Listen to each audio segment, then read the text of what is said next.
Viewers நம்ம இப்போ பார்க்க போகிறது ரிட்ஸ் கார்.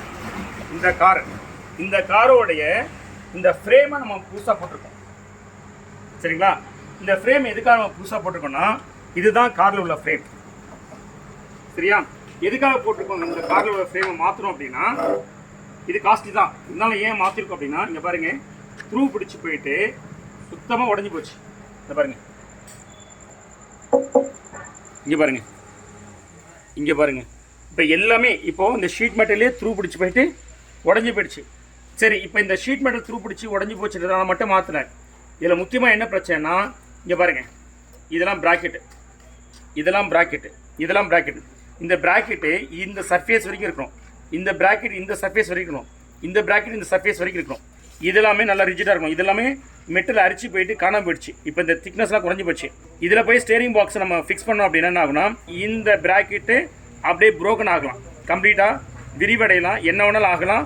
ஏன்னா இது போயிடுச்சு. இப்போ என்ன ஆகும், உங்களுக்கு ஸ்டேரிங் பாக்ஸு லூஸ் ஆகி ஆட ஆரம்பிச்சிடும். இப்போ வண்டியில் ரன் பண்ணும் போது வந்து பார்த்தீங்கன்னா அவுட் ஆஃப் கண்ட்ரோல் ஆகிடும். சரியா? இங்கே பாருங்கள், இதே இடத்துல புதுசில் எப்படி இருக்குது பாருங்கள். புதுசில் பாருங்கள், இந்த ஸ்டேரிங் இதான் ஸ்டேரிங் பாக்ஸ் சொன்னோம் பாருங்கள். இந்த ஸ்டேரிங் பாக்ஸு மொத்தம் 4 மவுண்டிங் இருக்குது. 4 மவுண்டிங்கில் இங்கே பாருங்கள், இது ஒரு மவுண்டிங். இப்போ பார்த்தீங்கன்னா இந்த சர்ஃபேஸ்க்கு மேலே இருக்கு பாருங்கள்.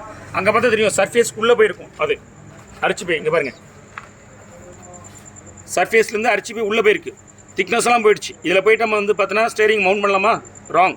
இங்கே பாருங்கள், அதே மாதிரி இந்த மவுண்டிங் பாருங்கள், சர்ஃபேஸ்லேருந்து வெளில வந்திருக்கு. இதுவும் பாருங்கள் வெளில வந்திருக்கு, இதுவும் பாருங்கள் வெளில வந்திருக்கு.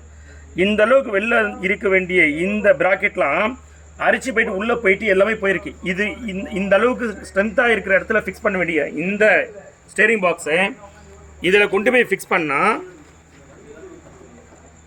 அரிச்சு போயிட்டு எல்லாமே காணாமல் போயிருக்கு. இதில் போய் ஃபிக்ஸ் பண்ணால் எவ்வளோ நாளைக்கு வந்து பார்த்தீங்கன்னா இது நிற்கும், எப்போ வந்து கேண்டிடேட் வேணும்னு தெரியாது.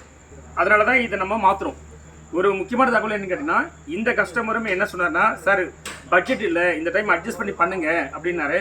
இப்போ அவர் சொல்கிறார் பட்ஜெட் இல்லைன்னு சொல்லிட்டு. அதுக்காக நான் வந்து இதை பரவாயில்ல, இதை யூஸ் பண்ணணும்னு சொல்லி யூஸ் பண்ணியிருந்தேன்னா அது நாட் ரைட். ஏன்னா இது வந்து பார்த்தீங்கன்னா சேஃப்டி இஷ்யூ. ஸோ நான் கம்யூனைஸ் பண்ணல. அவர் கூப்பிட்டு வச்சு ஃபுல்லாக எக்ஸ்பிளைன் பண்ணணும்னா அவர் அண்டர்ஸ்டாண்ட் பண்ணிட்டாரு. இப்போ வந்து பார்த்தீங்கன்னா இது புதுசு போட சொல்லிட்டார். சரியா?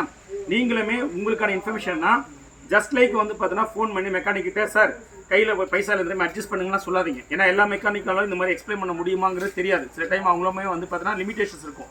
எங்கே ரொம்ப சொன்னால் இந்த ஆர்டர் நீங்கள் கொடுக்காம போயிடுவீங்களோ, இல்லாட்டி வந்து காசு ஜாஸ்தியாக கிளைம் பண்ணுறதுக்கு முயற்சி பண்ணுறாங்களோங்கிற அச்சத்தை ஏற்படுத்துறதுனால என்ன பண்ணுவாங்கன்னா விட்டுருவாங்க. அதனால் நீங்கள் என்ன பண்ணுங்கன்னா, கார் மெக்கானிக்கு சொல்லும் போது தயவு செஞ்சு லிசன் பண்ணுங்கள். உங்களுக்கு புரியலன்னு நேராக போயிட்டு ஃபிசிக்கலாக போய் பாருங்கள். பார்த்து அதுக்கப்புறம் அவங்களுக்கு கரெக்டான டைரக்ஷன் கொடுங்க. சரியா? நீங்கள் ஃபோனில் நீங்கள் வந்து பார்த்தீங்கன்னா அட்ஜஸ்ட் பண்ணி சொன்னால் சில பேர் இதை தவிர்க்க முடியாமல் அவங்க சொல்ல முயற்சி பண்ணுவாங்க. ஆனால் நீங்கள் புஷ் பண்ணிங்கன்னா அவங்கள வேறு வழியில் நம்ம போட்டாங்கன்னா அது ரொம்ப அன்சேஃப். சரியா? ஸோ அதனால் ரொம்ப இம்பார்ட்டண்ட்டாக இதெல்லாம் வந்து பார்த்தீங்கன்னா யோசிச்சு டைரக்ஷன் கொடுங்க. சரிங்களா? வீவர்ஸ், நம்ம சேனலை இன்னும் நீங்கள் சப்ஸ்கிரைப் பண்ணாமல் இருந்தால் please subscribe and then bell button எடுத்துங்க. ஸோ தட் நான் போடுற வீடியோ உங்களுக்கு அப்டேட் ஆகும். Thanks viewers.